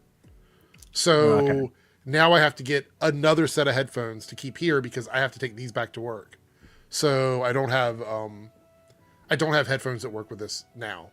So everybody that's donating tonight, I said this earlier, all of your donations are going to the headphone fund. So I will get a new pair of headphones to have for the stream. But I think the sound sounds good, right? Does it sound okay? Yeah. Everybody? I mean, so you got Paigey like the voice changer, right? Like the One. See this one, Paigey? No, I don't like that one. I want you're crazy. Like, do that one. Yeah, that one. You're crazy. Do it like you're crazy, man. It sounds exactly like. Look up old school. Not you, obviously, Eric, because we'll get copyright. But look up old school, like what tranquilizer scene or something. What about this one? What about this voice? Is this good? That sounds like. It sounds like Darren. Chipmunks. What about this one? Is this one any good? Yeah, That's that the sounds same like Green one, isn't it? Arrow. What does it sound like? Green Arrow. Oh. What is it? What's a good Green Arrow quote? You have failed this city. You have found this omelet. Anyway, so yeah, but this one I've got 4 channels on it, so I can add other stuff into it. So it's actually really good, but the headphones that I had didn't work with it. So. I will say, like, every time you change the voice, it lowers the volume. Oh, does it? Well, there's a separate thing over here, I think, for that. So I think that's the problem. I can increase it. There's also a line out. Maybe that's what it is. Anyway, so what have I been watching? Let's see. Spring Baking Championship on Discovery Plus. They made Minecraft cakes this week. So they had the Overworld and the Nether. They made cakes of each one of those, so that was kind of fun. So y'all thought I was joking. Why. Y'all thought I was joking when I said that when Discovery purchased Warner Brothers, they were going to start making shows where they made desserts based on existing IPs. They've done it with Harry Potter, they've done it with DC, and now they're doing it with Minecraft. So there we go. Watching that, I'm watching The Righteous Gemstones. I don't know if you guys know about that show. No, I've watched season 1 of that, but I want to catch up. But it's funny. But it's on I only watched season already, 1. I think. Well, it's the final season, but I Yeah. just never got around to catching up to watching the rest. By the way, that one show about like they were making fun of like superhero movies and stuff, that got canceled. So there's no other. Yeah, apparently, I'm not too surprised that was cancelled. I mean, I was just watching like some random old movies. Like I watched Superbad again the other night. Eric, you rub me as a McLovin type teenager. Oh, really? I don't think so. You would have gotten the McLovin ID. I feel like no? Not at all. Not really. I feel like you would have. But outside of that, I think I watched that new Charles Manson thing on Netflix. I watched. There's a new Netflix show called Wolf King. It's like an animated series. Sounds shit. I was gonna watch. There's that I've new. only watched one Netflix episode, so that doesn't bother me if it sounds shit to you. Don't get so defensive. I was gonna watch that Adolescence, but I might watch it this weekend. And then I watched. What else? Well, just White Lotus. That's the only like new thing outside. Oh yeah, I'm watching that too. Yeah, that's good. Yeah, we're not going to rehash what happened on White Lotus. We'll just leave it that to be. I've been watching Wheel of Time season 3. We're watching that too. Yeah, we watched that this morning. I actually look. This might be a hot take. I think Wheel of Time is better than Game of Thrones, just in my opinion. But that's just me. There's like almost no like TV kind of porn on screen, so I'm okay with it. If you watch Game of Thrones, you'll be grabbing water every like scene, basically. Wheel of Time, there's none of that. Right. Did you watch Wheel of Time, Paigey, at all? Have you ever watched it? Nah, I know I've heard of it, but I haven't watched it. It's on season 3. It's actually really good. I'm surprised you're not watching it. It's actually a good show. Yeah, but the last thing you told me was really good was like that weird snuff thing, and it wasn't cool. What are you talking? No, the last thing I told you was good was that based on a true story. You said it was great. No, that wasn't the last recommendation. That was just second last recommendation. Which one are you talking about? Oh, that weird German thing. I never told you to watch anything from Germany. That never happened. Are you sure? I remember you did. Had subtitles. No, I did not. What else am I watching? Oh, here's something that I've been watching. What about that video I sent you quickly? Did you watch that video I DM'd you? Yes, I watched it. Yeah. Okay, so I was in an Uber today earlier on, and I'm sitting there, and he's playing like, I don't know, like usually Uber they just put on like the most poppy radio station they just play, so you just like Katy Perry and stuff. Like when I was on the Uber the way to the place I was going, like this like 7-year-old dude was the Uber driver, and like "Sexy Back" from Justin Timberlake is playing. It's like, I was like, I know. okay, I would play it here to laugh at it, but he's like full on listening to it. I'm like, go for it, I guess. Yeah. Then on the way back, this guy was playing like Metallica and all this like new metal and stuff, like System of a Down came on, and then all of a sudden I hear and then break stuff from Limp Bizkit comes on. I had to take that video. I was like pissing myself laughing in the backseat. I think it's pretty on the nose about being 4 years and 4 hour watch time. Oh yeah, so that's what I bring up about stuff we're watching. Just when you thought that the Snyder Bros are finally starting to like fade away from Zack Snyder, he decides, you know what, it's a good idea. A good idea is for me to comment on a 4-year-old movie to literally stir up the fan base again to continue that toxicity. I am fully in the camp now that he wants them to be hateful and awful to James Gunn. Yeah. Because even after he met with James, he knows what this community is about. He knows it. Even if he doesn't come out and say it, he knows it. And by bringing this up, you're literally stirring the pot. I guarantee you, if there was a dislike button, James Gunn would be on it. It was like, you're basically trying to dethrone like I mean, they took the picture, but the thing is, actions speak louder than words, right? So if he continuously stirs up his fan base, then it tells me that one photo doesn't mean anything. Yeah, he's basically like, he's doing one thing, but his actions are doing another. Completely contradicting himself. What are you sharing, Paigey? This is going to get copyright claim. They say it can puncture the skin of a rhino from a... Ow! Oh! Yes! That's awesome! What? You just took one in the jugular, man! Whoa! Yes! Oh my god! Oh my god, I did. Is this bad? Is this bad? You should pull that out. We're not going to watch any more of that. No, it's about to get to it, Eric. No, because it's already going to get the stream's already going to get claimed. If we keep playing it, they're going to take the stream down. Like they'll literally stop the stream, and I don't want to have to stop the stream and then sit here for 3 minutes. You should have had it on the part already. You're crazy. Sitting here watching, I'm like, why did you not have it on the part already? You're crazy, man. Do it, Eric. Do the voice. Do the voice. No. Oh, he's angry. Hope you can catch up on Severance. I'd love to chat. I just haven't had a chance to watch the whole Sounds thing. like a Tinder message or a Grindr message, but anyway. Are you watching Severance? You didn't mention it earlier. No, I might wait until season 2 because I was going to binge watch season 1 for season 2, and then I thought I'm just going to let season 2 end because I'll probably take 24 years to get season 3 out.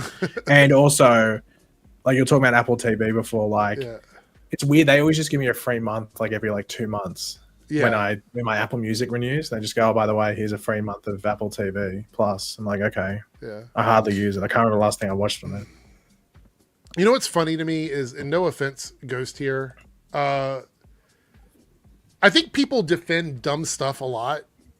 You know what I mean? Like, I get it. You're trying to, like, play devil's advocate, I guess, in this.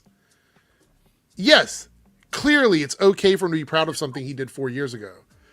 However, did he bring it up 3 years ago? Did he bring it up 2 years ago? Will he bring it up in the next 5 years? Who knows? The point is that this is somebody who has tried to pull away from the DC stuff because he's been focused on all of his own projects. He knows 100% that his fan base is full of a bunch of people that love to harass James Gunn. And so why the fuck would you do that if you're friends with James Gunn? And the fact that he's doing it close to the release date. Of exactly. Like, I get it. Okay, fine. Like, Yes, he can be proud of something he did, but he's got a bunch of fans that literally are making memes of James Gunn dying. So let's be clear here what's going on, right? I'm just saying. He could also be considering, like, say it after James Gunn's Superman releases. He doesn't have to say it at all. That too. You know what I mean? Like it doesn't serve any purpose.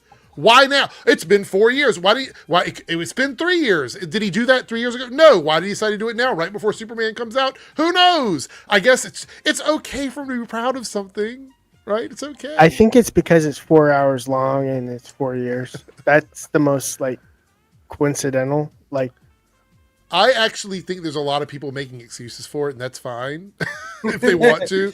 I am a very I look at the world very bluntly. Okay, bluntly to me is if I have a friend who has a fan base that is attacking me and wishing for me to die, and then after we meet a month later, they go out and go, "By the way, everyone, I'm back. All the stuff that I've said, like all the stuff that you love, I'm supporting it again or whatever." Just so those people will take that and send it to me. And then wish death on me again. No, it's not cool. Sorry. I don't buy it. It's unnecessary, is what I'm saying. But, you know, because we just talked about the fact that we like Man of Steel. But I can't say that without people going, well, clearly you don't like, you know, Zack Snyder, even though I'm one of the few defenders of that fucking movie. Can't tell you how many times I've had to defend that movie in the trenches. I will say, like, I'm a fan of DC. I'm not a specific director fan. Like, I can like Batman v Superman. I can like Man of Steel, but I'm not going to be a fan of the director. Right. Right. Yeah. It's just one of those things where I look at it and I'm like, if my friend purposely did that before my movie comes out without any sort of support for my movie, is this one of those things on Survivor where I'm about to get voted out by my friends? I don't know. That's what it feels like to me. Were they really your friends to begin with? Right, exactly. Yeah. Anyway. We had a super chat here for Paigey. Paigey gave a super chat? Any after gooning updates? Wrong, Paigey. I thought Paigey gave the super chat. Not no, my mic was muted. Jesus Christ. Yeah. Was there any updates on the Aftergoon, that show? No, there's no. So are you doing it, or are you just not? I don't know if I'm going to do it or not, but that's not what this person is talking about. They're just asking you about gooning updates, I think. For me personally, I haven't gooned lately, I don't think. At least not intentionally. I don't know. I mean, we still have that theory about Lance secretly being the guy that drove the drive-thru. Oh, like the last gooner or whatever that was. What'd they call him? I don't remember. You're the whole thing one that shares the fucking meme all the time. What was his name? It was like, I know, it's like, was it like something like that? But there's also like Goon but Never Forgotten and stuff like that. But I didn't see anything. There's a song that SpongeBob does. That's Gooning. What about gooning? Yeah, he's like, I'm a super goober or something like that. I'm a goofy goober. That's not. He's not a goofy gooner. That's Eric. Well, is it really? There's a little thing that Jason Momoa did on Jimmy Kimmel, but I hear Jimmy Kimmel claims all of his clips, so I don't know if we should watch that or not. Just going through what we have left. Oh, what was the thing? I saw something. Oh, what was it that I saw? Did you talk about Lance's mate Jonathan Majors the other day? I realized that we didn't. We did. Wait, 3W, you were watching, right? I was watching. I didn't. Didn't we talk about Jonathan Majors in the last stream? I think we did. Yes. We mentioned the clip that came out about him admitting to assaulting her or whatever. There's a lot of news about him. I really don't. It's so much. I don't even know if I want to go over it. There's a lot of people that believe that he is still innocent. And my thing is, I'm not trying to determine if he is or isn't. I just don't feel comfortable supporting someone that's been accused of something like that. And admits it. Right. So if he's innocent, great. Like, hire him again, let him do movies or whatever. But I can't openly support someone that has been accused of and shown to have behaviors that I just don't agree with. I can't. Well, he wasn't accused. He wasn't found guilty. Of some of it, but some of it I think they dropped, right? Wasn't it some of the charges were dropped? I just remember See, that I don't even know. I just know what I remember when we went through that whole story about the club and everything. I think we did, what was it, 2 or 3 streams where there was like, one week he was on top, one week she was on top, the next week nobody knew what the fuck was going on. I feel uncomfortable supporting someone in that space, especially when studios have let them go, because that tells me they might know something that we don't know. Like for me, I will never support Ezra Miller. Right. Well, Eric is a big supporter of Ezra Miller, so there's a real big conflict of interest. So I don't usually get super political on these streams, and I'm not going to, but Pagey's going to love this because Pagey loves anytime I bring up something political. But someone sent this to me because this, and Paige, you might have already seen it. This Arrowverse meme is never going to die. Nope. Do you guys know what I'm talking about? Yeah, the one with him going like this on the grave. So this meme came up today, and I thought, what the fuck? So now we have like the Trump people found this meme, and now they're using it. I honestly, this pisses me off. Like putting his face on Grant Gustin is not right. Not right. Well, I thought, didn't you vote for Trump straight up? I thought you voted for Trump. No, I didn't vote at all. Oh, so he's You like, sure? I'm not gonna get in the middle of it. But I don't like political. I don't vote. Yeah. If it happens, it happens. I don't care. So the reason why they did this is because of Department of Education. But I need you guys to look at this meme. Okay. This speaks exactly why education is important. Look at the meme. Look it over quickly before we pull it down. Department of Education, right? You see anything? Anybody? What am I looking at? Why education is so important. Look at this meme and tell me why education is important. Because he's Well, he spelled department wrong. Exactly. They can't even spell a word right on a meme where you're supposed to be making fun of the Department of Education, and you can't even spell department. And Elon's the one that shared it. LOL. Yeah. We're cooked. Good. R.I.P. the dream. Like, that's just like. That kind of proves the point too. It's literally on the logo on the grave. Like, it's spelled correctly up there. How did you? It's literally there. It's the only text in the whole fucking meme. This calls for a twerk off. Anyway, verse 3. I'm offended that they couldn't even spell it right. Here goes the cat again. She goes. Can we get that asshole literally? I know. I screen? said the same thing. You should have been here. 2 minutes into the stream, she did this, and I'm like, all right, there we go, demonetization, right away. So I don't know where she was. She disappeared. She was here for like the first 3 minutes, and then she went away, and now she's back again. I just realized there's a hat on my floor that I didn't put there. Earth to Eric again. So did the cat put it there? Maybe she did. She's being extra cute right you now. must have really. She must really trust you. Why is that? Because she's all up in your face. Is that the only reason cats do that? Yeah, cats that are so close to their owners will never leave their side. Oh, well, she's always around here somewhere. So anyway, let me see. Is there anything else to talk about before we go? I think we covered most of it. Oh, hold on. Did you see, Paigey, that Disney is trying to embrace generative AI as like a production thing? In what way? Well, Bob Iger says that it's a powerful tool they want to start using, generative AI. Remember that song with the Foo Fighters, Generator? Wow, wow, wow, wow, wow. We've talked to people. The worst stuff is the generative stuff. That's the stuff you don't want them using. That's the stuff you don't want. The normal AI is fine, depending on how far it goes. But generative is where it's conceptually making it by itself, and that's where it becomes an issue and starts. AI, basic AI, or just non-generative AI is meant to assist. I mean, there's using pages. Yeah, there's a lot of AI stuff that. Hold on. on. Let me pull it up. I forgot about the Disney CEO or the Daily Wire CEO thing. A lot of AI that we use, we don't even know we're using it. Most of like the search stuff that we do now and filters for TikTok and things like that are AI, but they're not generative AI, which is where the difference comes in. And I think a lot of people don't realize that. Let's see. I'm in the thick of it. So, Jack, did you see the Jack Black thing about Minecraft, where he's seriously addicted to playing Minecraft on the set of the Minecraft movie while he more than 100 hours of playtime? I didn't. To be fair, they filmed in New Zealand. I don't know if there was much really to do in the off time.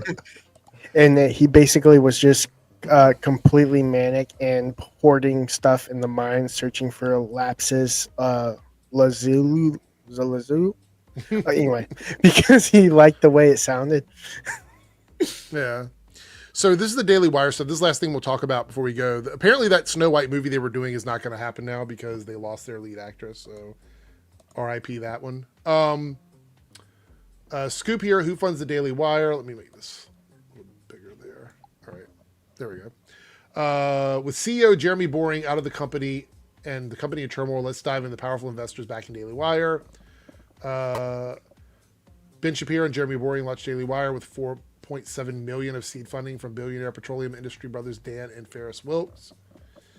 The next decade was Axios reported the Daily Wire was undisclosed amount of capital at $1 billion. I guess Daily Wire is Jason Cam. Cam is the managing director at Peter Thiel. Okay, makes sense. Another investor disclosed Daily Wire Susan Panuccio, I guess.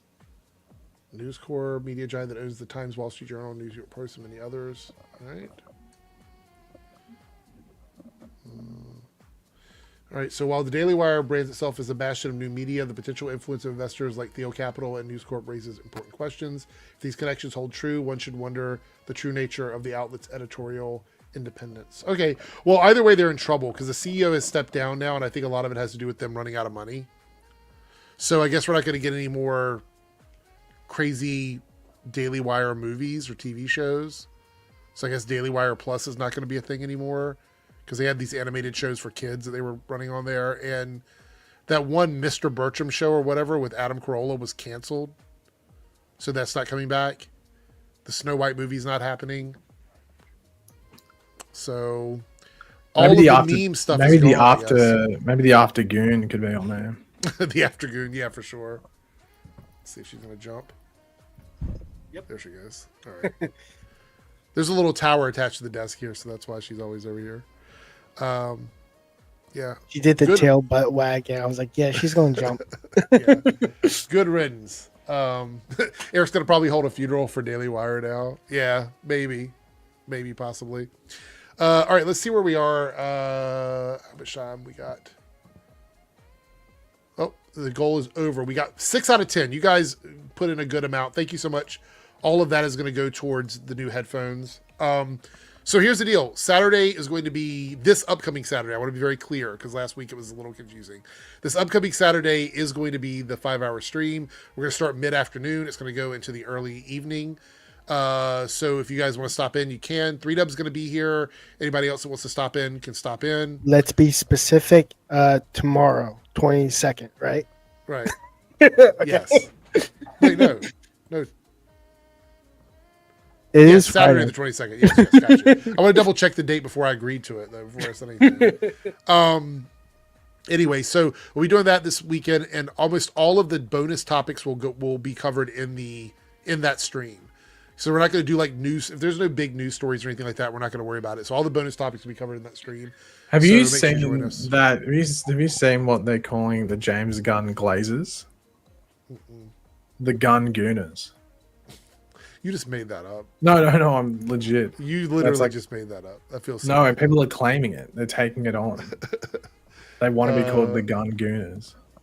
Lone Wolf said he sent something over. Let's see if these are things that we can. Here we go.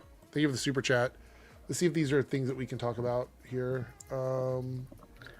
Actually, this is something. I'm glad you sent this over. I forgot about this. And what about the Invincible? Yeah, that's what he sent over. That was it. Yeah, it was one of them. Mind reader, Lone Wolf. I'm mind reader. let's do this. Hold on. Yeah, these are very quick things. We'll talk about these. Very quick. Thank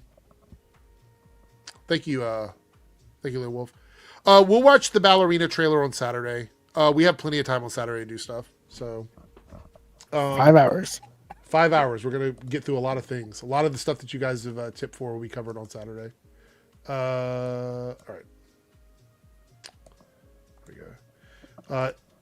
Invincible will return for season 4. Should be sometime in 2026. Voice acting is complete. There may be a new storyline not in the comic books featuring Darkblood. We saw that teased at the end of the season. Thrag has been cast. Invincible has also been cast. So that's funny. I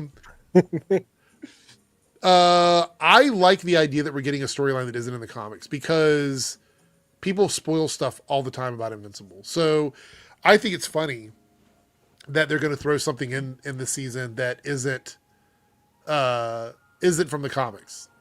So I think that's good. What about you, 3Dub? I kind of like when they follow the comic. I consider this storyline a filler. I don't consider part of the. Yeah, well, 100%. I do feel like it's going to be a filler storyline, but I think they're doing that because of the fact that they don't want people spoiling it or whatever. But I kind of do like when they follow the comic book lore, as I'm an anime fan, so I understand why people hate when they go away from the Magna. The other one here is Marvel TV boss Brad Winterbaum says they're exploring bringing back more of the Defender characters in the MCU. Can't say much, but I'll tell you, it's so exciting to be able to play in that sandbox. We did talk about this back in February when this dropped. So this is older news, but it seems more and more likely these characters will be coming back in one way or another, because I think they're showing that there's interest in the Daredevil series and they want to start doing more like showrunner driven stuff. So I suspect we will see more of this. I really, really hope they do the Heroes for Hire. That would be awesome. I would love that 100%. And Midnight Sun too. That's one of those things that I would love to see. I don't know if they're willing to do it though. Anyway, thank you for the super chat. So that's pretty much it. Again, Saturday will be live. We're going to do several different rankings. I'm going to go ahead and get those things sorted out. Speaking of which, one more thing to add on to, if they do bring back Jessica Jones, I really hope they give her flying, her flying ability.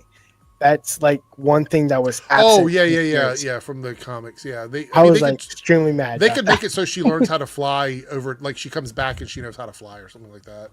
That would be. I mean, the closest thing we get is her dropping down and landing. I'm like, that's. And she can jump pretty far, but that's it. But she just does flying or whatever. Anyway, so that's it. But thank you guys so much for being here, and we're gonna head out. So yeah, that's it. Paige, anything you need to add before we go? I can't think of anything. No, nothing. All right, we're out. See everybody Saturday. Bye.